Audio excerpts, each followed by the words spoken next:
भटक्या कुत्र्यांनी महिलेचा जीव घेतल्यानंतर चाकण नगर परिषद प्रशासनाला आली जाग। आंबेठाण पूल आणि मार्केट पूल परिसरातील हल्ला करणारी भटकी कुत्री जलद कृती दल यांच्या मार्फत जेरबंद।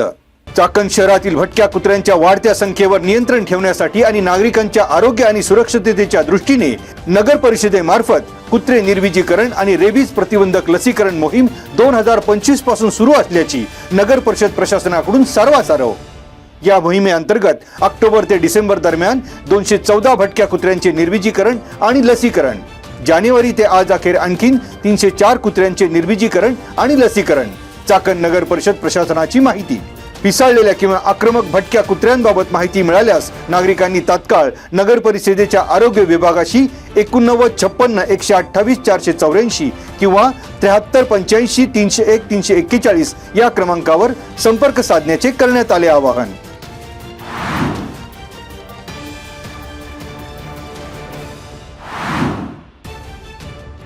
पुणे जिल्ह्यातील सर्व बँकांनी वार्षिक पत आराखड्यानुसार पीक कर्ज तसेच केंद्र आणि राज्य शासनाच्या विविध योजना अंतर्गत कर्ज वितरणाचे उद्दिष्ट 31 मार्च अखेर पूर्ण करावे। ग्रामीण भागातील नागरिकांची कर्ज प्रकरणे मंजुरीच्या अनुषंगाने सर्व बँकांनी पाठपुरावा करावा। नागरिकांची होणारी आर्थिक फसवणूक टाळण्याकरता बँकेने जनजागृतीपर मेळावे आयोजित करण्यासह समाज माध्यमांचा प्रभावी वापर करण्यावर भर द्यावा। जिल्हाधिकारी कार्यालयात आयोजित जिल्ह्यातील बँकर्सची जिल्हा सल्लागार समिती आणि जिल्हा स्तर आढावा समितीच्या बैठकीत अप्पर जिल्हाधिकारी सतीश राऊत यांनी दिले निर्देश। यावेळी भारतीय रिझर्व्ह बँकेचे सहाय्यक महाप्रबंधक तथा जिल्हा अग्रणी अधिकारी अक्षय कोंडेकर, बँक ऑफ महाराष्ट्राचे उपमहाप्रबंधक रामचंद्र रागिरी, जिल्हा अग्रणी बँक व्यवस्थापक योगेश पाटील, जिल्हा उद्योग केंद्राच्या महाव्यवस्थापक अर्चना कोठारी, पुणे जिल्हा मध्यवर्ती सहकारी बँकेचे व्यवस्थापकीय संचालक आणि मुख्य कार्यकारी अधिकारी अनिरुद्ध देसाई यांच्यासह सर्व संबंधित विभागाचे अधिकारी आणि बँकांच्या प्रतिनिधींची उपस्थिती।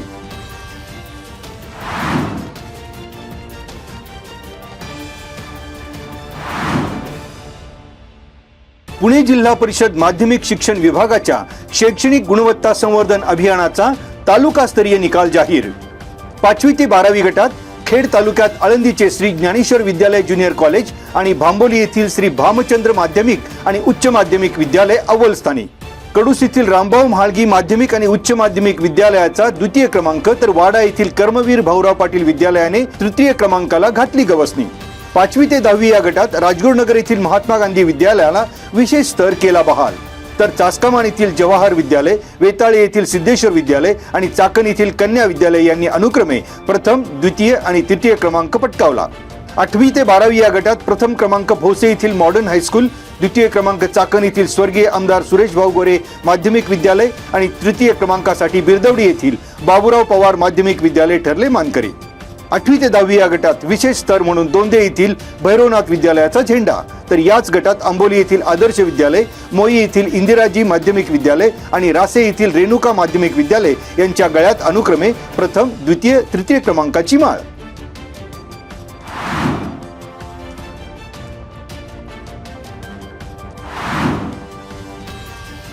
पुणे जिल्हा परिषद माध्यमिक शिक्षण विभाग, पुणे जिल्हा माध्यमिक उच्च माध्यमिक शाळा आणि मुख्याध्यापक संघ यांच्या वतीने राबवण्यात आलेल्या शैक्षणिक गुणवत्ता संवर्धन अभियान 2025-26 अंतर्गत करण्यात आलेल्या तपासणीमध्ये आळंदी येथील श्री ज्ञानेश्वर शिक्षण संस्था संचलित श्री ज्ञानेश्वर विद्यालय आणि ज्युनियर कॉलेजला उल्लेखनीय यश।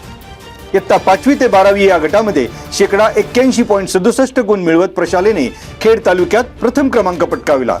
या यशामुळे विद्यालयाच्या शैक्षणिक गुणवत्ता, अध्यापन पद्धती आणि विद्यार्थ्यांच्या सर्वांगीण विकासाच्या प्रयत्नांना अधोरेखित करणारी ही कामगिरी। या अभियानाअंतर्गत जिल्ह्यातील विविध शाळांची विशेष उपक्रम, शिक्षक मूल्यमापन, शैक्षणिक अध्ययन अध्यापन प्रक्रिया, बोर्ड परीक्षा आणि शिष्यवृत्ती, बाह्य स्पर्धा परीक्षा, शालेय प्रशासन, कार्यालयीन कामकाज नियोजन, भौतिक सुविधा, सहशालेय उपक्रम यांचा सर्वांगीण घेण्यात आला आढावा।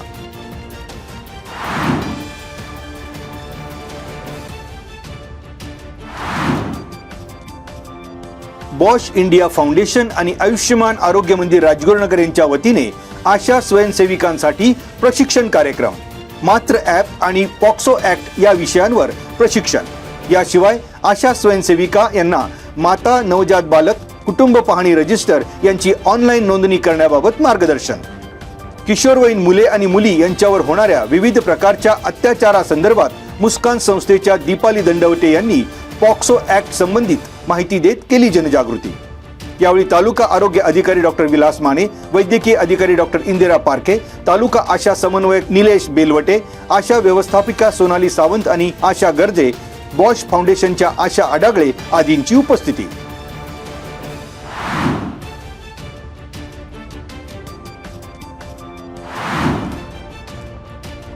जिल्हा परिषद, पंचायत समिती या स्थानिक स्वराज्य संस्थांप्रमाणेच ग्रामपंचायत स्तरावर देखील एकूण सदस्य संख्येच्या 25% स्वीकृत सदस्यांच्या नियुक्तीची आमदार बाबाजी काळे यांची मागणी।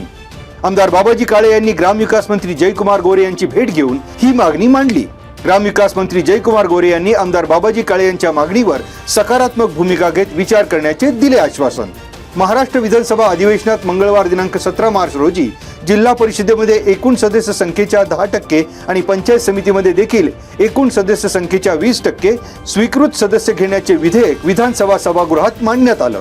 या विधेयकास एकमुखाने सर्वांनी पाठिंबा दिल्यानंतर हे विधेयक विधानसभेच्या सभागृहात मंजूर।